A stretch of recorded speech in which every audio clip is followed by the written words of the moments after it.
নমস্কার। আপনারা সবাই জানেন যে আজকে আমাদের জগন্নাথ হলে একটা ছোট ভাই সে মারা গেছে। সন্ধ্যাবেলা ওর লাশটা নিয়ে আসছিল। একজন লিখলো যে চা বাগানে একটা ফুল ঝরে গেছে। আসলেও এরকম একটা ব্যাপার আর কি, কি বলবো। তো আমি জানি যে আমাদের হলের অনেকেই, সিনিয়র হোক, আমার ব্যাচমেট যদি কেউ থাকে, তারপর জুনিয়র যারা আছে তাদের মধ্যে অনেকেই এরকম এরকম নিজেকে শেষ করে দেওয়ার চিন্তা ভাবনা করতেছে আর কি, হয়তো করেও অনেকে। তো অন্যান্য অনেক রকম মোটিভেশন তো অনেকে দেয় এরকম। তো আমি একটা আসলে যেটা আসলে আমাদের ধর্মীয়ভাবেও আছে, সেটা আমি জাস্ট একটু বলতে চাই। এটা আমি লিখতে চাইছিলাম, কিন্তু লিখতে এখানে জন্য আমার লেখার আর হচ্ছে না আর কি। তো যে কারণে আমি ভিডিওটা করা, আপনারা কিছু মনে করবেন না। তো আসলে যেটা বলছিলাম, যে ধর্মীয়ভাবে যেটা আছে, যে যারা আসলে এরকম আত্মহত্যা করে বা নিজেকে শেষ করে দেয়, তাদের আত্মার আসলে সহজে মুক্তি হয় না। আপনি হয়তো ভাবছেন যে আমি আত্মহত্যা করে এই সমস্যাগুলো থেকে আমি একটা এসকেপ করব, পালিয়ে যাব, কিন্তু সেই জিনিসটা আসলে হয় না। এটা এটা কিন্তু কোনো মোটিভেশনাল কোনো ভিডিও না। মোটিভেশনাল ভিডিও অনেক আছে ফেসবুকে, যে আপনি কীভাবে করবেন। আমি জাস্ট আপনার যদি আপনি করে ফেলেন, আপনি হয়তো সিদ্ধান্ত নিচ্ছেন যে আমি আগামীকাল এরকম লাভ দিব, আমি আগামীকাল বিষ খাবো, তো সেটা থেকে যাতে আপনাকে অন্যরকমভাবে আটকানো যায়, আমি সেটা একটা চেষ্টা আর কি। যে আপনি ঠিক আছে এটা করে ফেলেন, করে ফেলার পর আপনার কী গতিটা হবে আর কি। আমি যতটুকু জানি ততটুকুই বলতেছি আর কি। তো যেটা যে আসলে সাধারণত যাতে আত্মহত্যা করে, তাদের বিষয়টা একরকম সৃষ্টিকর্তার যে নিয়মটা আছে সেটার বিরোধিতা করা বা বিদ্রোহ করা আর কি। আমাদের সবার মধ্যে কিন্তু একটা স্বতন্ত্র সত্তা আছে, যা আমরা আমাদের জীবনের অনেক সিদ্ধান্ত নিজেরা নিতে না পারলেও এই কিছু কিছু জায়গায় আমাদের কিছু স্বাধীন স্পেস আছে। কারণ আমরা যে জীবাত্মা, আমরা সেই পরমাত্মারই অংশ। যে স্বাধীন স্বতন্ত্র পরমাত্মা আছে, সেই পরমাত্মারই অংশ আর কি। তাই সব কিছু আসলে ভগবানের ইচ্ছাতে হয়, এই কথাটাও যেমন সত্য, তেমনি আমাদের নিজেদের কর্মের জন্য আমরা নিজেরা অনেকটা দায়ী। নিজেদের ইচ্ছা অনুযায়ী কিন্তু সিদ্ধান্ত হয়, সেটাও কিন্তু একরকম সত্য আর কি। তো এই যে আত্মহত্যার বিষয়টা, যখন আমি নিজে সিদ্ধান্ত নিলাম যে আত্মহত্যা করব, এবং আমি আলটিমেটলি আত্মহত্যা করেও ফেললাম, হওয়ার পর হয় কি, আমার আত্মাটা এমন একটা যেটাকে বলে আর কি, যে গুণাচ্ছন্ন একটা সত্তার ভিতরে ঢুকে যায়, বা একটা পরিবেশের মধ্যে ঢুকে যায়, যা আমার আত্মাটার আমি যে মারা গেছি এই জ্ঞানটা হতেও অনেক সময় লাগে।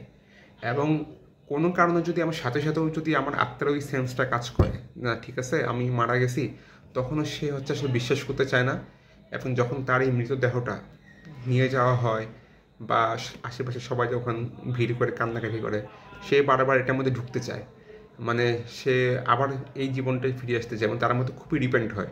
এবং এই অনুশোচনাটার আসলে কোনো তুলনা নাই আর কি। কথাগুলো হয়তো বোগাস লাগতে পারে, আমি জাস্ট আমাদের পরলৌকিক শাস্ত্রীয় আলোকে আমি এগুলো জাস্ট আলোচনা করছি। আমি বিভিন্ন মহাত্মা ওনাদের প্রবচনে কিংবা বিভিন্ন রচনায়, সাধকদের রচনায় আমি যেটা পেয়েছি আমি সেটাই বলছি।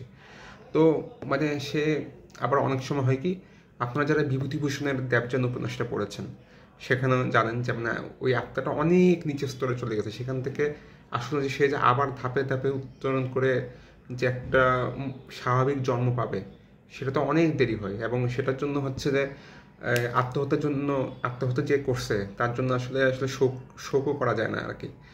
তো শোক যেহেতু করা যায় না, স্বাভাবিক কোনো ক্রিয়াও নাই ওরকমভাবে, তাও আমরা এখন লোকাচার অর্থে এসব ক্রিয়া টিয়া করি। কিন্তু আসলে ওই 1 বছর পর মনে হয় নারায়ণ বলি নামে একটা শ্রাদ্ধ আছে, সেটা করা যায় আর কি। সেটা করলেও যদি ভগবানের ইচ্ছা হয়, ভগবানের কৃপা হয়, যে এই বিদ্রোহী জীবাত্মা বা একে উনি কৃপা করবে, তাহলে তার কিছু উন্নতি ঘটতে পারে। নইলে তার কোনো আসলে কি বলবো, খুবই অধোগতি হয় আর কি। আর যদি কোনো সাধক কৃপা করে, তাহলে সে সেটাকে আটকায় দিতে পারে, সেটার অধোগতিটা। তো এটা গেলো একটা একটা আর একটা বিষয় যে এটা কোনো ব্যবহারিক বা সত্যিকারের দৃষ্টান্ত আছে না। এখন সত্যিকারের দৃষ্টান্ত বলতে আমি এই জগন্নাথ হলেরই একটা ঘটনা বলবো, যে যে ওর আত্মহত্যা করছিল, এবং ওরকমই একটা কানেক্টেড আছে আর কি ঘটনাটা। তো মানে যার থেকে শুনছি সে খুবই বিশ্বস্ত এবং খুবই বিশ্বাসযোগ্য একজন ব্যক্তি। সে শুধু শুধু যে বোগাস বা কোনো ক্রেডিট নেওয়ার জন্য যে সে বানিয়ে বলে এমনটা না। তো ওদের ঘটনাটা হচ্ছে এরকম যে ওটা ধরলাম আমাদের জগন্নাথ হলে যে বিল্ডিংগুলো আছে তার কোনো একটা বিল্ডিংয়ের একদম ছাদের নিচে যে ঘরটা আছে, সেই ছাদের নিচে ঘরটার মধ্যে হচ্ছে থাকে, ছাদের নিচে যে রুমগুলো আছে, ছাদের নিচে যে রুমগুলো আছে সেই কোনো একটা রুমে তারা থাকে আর কি। তো এখন একদিন ধরেন রাতের বেলা তারা সবাই মিলে গল্প করছে, রাতের 2টা 2:30 পার হয়ে গেছে। তো সেটার পরে তাদের মধ্যে মনে হলো যে না ঠিক আছে, এই যে কি না রুমের মধ্যে অনেক গরম লাগতেছে, আমরা ছাদে গিয়ে একটু গল্প করি। মানে যখন গল্প করা ঝুঁক উঠে তখন তো মানুষ গল্প করতেই থাকে, তো করতেই থাকে। তো যাই হোক, তারা উঠলো ছাদে। ছাদে 3জন, ওরা 3জন ছিল, ছাদে ওরা 3জন বসে নানান রকম গল্প করতেছে যে কার ডিপার্টমেন্টে পাড়া বেশি, আমার হয়তো ওই অমুক মেয়েকে ভালো লাগে, তারপর হচ্ছে এই ওর সাথে কীভাবে কথা বলবো, বা কারোর সাথে হয়তো কোনো ভেজাল আছে সেটা নিয়ে ওরা আলাপ আলোচনা করতেছে। তো এই করতে করতে হচ্ছে ওদের একজনের প্রেসার ধরছে আর কি, হিসু ধরছে। এখন ও বলতেছে যে বাকি যে 2জন আছে তাদেরকে বলতেছে যে আমি নিচে গিয়ে মানে ওয়াশরুমে যাচ্ছি, ওয়াশরুমে গিয়ে আমি করে আসি, আমি আবার আসতেছি। এখন আপনারা যদি আড্ডা দিয়ে থাকেন তো আপনারা অবশ্যই এটা জানেন যে মানে এরকম একটা যখন আড্ডা খুব চরম পর্যায়ে থাকে তখন যদি কেউ একদম উঠে যায় তাহলে কিন্তু আড্ডাটার গতি একদম কমে যায়, বা দেখা গেল যে পরে আড্ডা আর জমেই না। তো এখন স্বাভাবিক ওর সাথে যে 2জন ছিল তারা বললো আর কি যে না না থাক, তোর যাওয়া লাগবে না, তুই ওই ছাদের এখানে করে দে। এখন মানে ছেলেরা তো এরকম করেই নর্মালি, যেখানে সেখানে তারা করতে পারে। এখন সে স্বাভাবিক একটু করতে রাজি হয় না, কিন্তু বাকি যে 2জন ছিল তারা বলছে না না ভাই, ওখানে করতো, আমরা তো আসি এখানে। মানে তারা হচ্ছে এই যে সে আবার নিচে যাবে সিঁড়ি দিয়ে গিয়ে, আবার আমাদের ওয়াশরুমগুলো তো প্রতিটা ব্লকের একদম কোনায় থাকে আর কি, আর সিঁড়ি থাকে একদম সামনের দিকে। তো সিঁড়ি থেকে ওই ওয়াশরুম পর্যন্ত যেত 1 মিনিট সময় লাগে। মানে এরকম এসব কারণে তারা হচ্ছে বলছে তো এখানেই করে দেয়। এখন ঠিক আছে, ও সবার কথাবার্তা শুনে ও হচ্ছে ঠিক আছে, ও গেল একটু দূরে ওদিকে।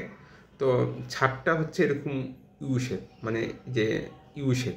তো ও হচ্ছে ধরেন এটা ইউ শেপ, ও হচ্ছে এই জায়গার মধ্যে ও হচ্ছে হিসু করতে বসছে। এখন ও যখন হিসু করতে বসলো, মানে বাকি যে 2জন সে 2জন দেখতেছে যে ও বসছে, বসার ধরেন 1-2 সেকেন্ডের মধ্যে সে তাড়াতাড়ি দৌড়ে আসলো, এর মধ্যে সে তার নিজের শরীরটাকে কি জানি করলো, আর বাকি হচ্ছে যে 2জন ছিল তাদের মধ্যে এরকম তাদের জ্ঞানের মধ্যে এরকম মানে একটা যেন প্রেস করলো আর কি, বা একটা এরকম আঘাত করলো। আঘাত করে ওরা বললো কিরে কিরে কী হয়েছে, না যখন হচ্ছে এই আঘাতটা করলো, হ্যাঁ আঘাতটা যখন মানে 2জনে আঘাত করা শেষ তখন হচ্ছে মানে আকাশে যেন একটা বিদ্যুতের মতো চমকায় ওই ছাদের যে দৃশ্যটা, মানে ছাদের যে পটভূমিটা সেটা দেখা গেছে। এবার এটা দেখে ওই বাকি 2জন তো ভয় পেয়ে গেছে, তারা বলতেছে যে কিরে কী হইলো এটা। তো তখন ও বলতেছে মানে যে বন্ধুটা পেশাব করতে গেছে আর কি, সে হচ্ছে ইয়া করলো, সে বললো যে চল আগে রুমে চল, রুমে গিয়ে আমি বলতেছি। তো তাড়াতাড়ি করে তারা রুমে গেল। এখন রুমে যাওয়ার পরে দেখা যাচ্ছে ওই যে ছেলে মানে মেন ছেলেটা, ওর হচ্ছে লোম টোম সব দাঁড়ায় গেছে। তো বলতেছে কেন কী হয়েছে, বলতেছে আমি যখন ওই ছাদের ওই জায়গায় আমি যখন ওই যে প্রস্রাব করার জন্য বসলাম, এবং আমার যখন প্রস্রাব একটু বের হলো, মাটিতে লাগলো, মানে ওয়ালের মাটিতে লাগলো, তখন আমার মনে হলো যে আমার ওই দিক থেকে কে কেন একটা মানে ছুটে আসতেছে আমার দিকে।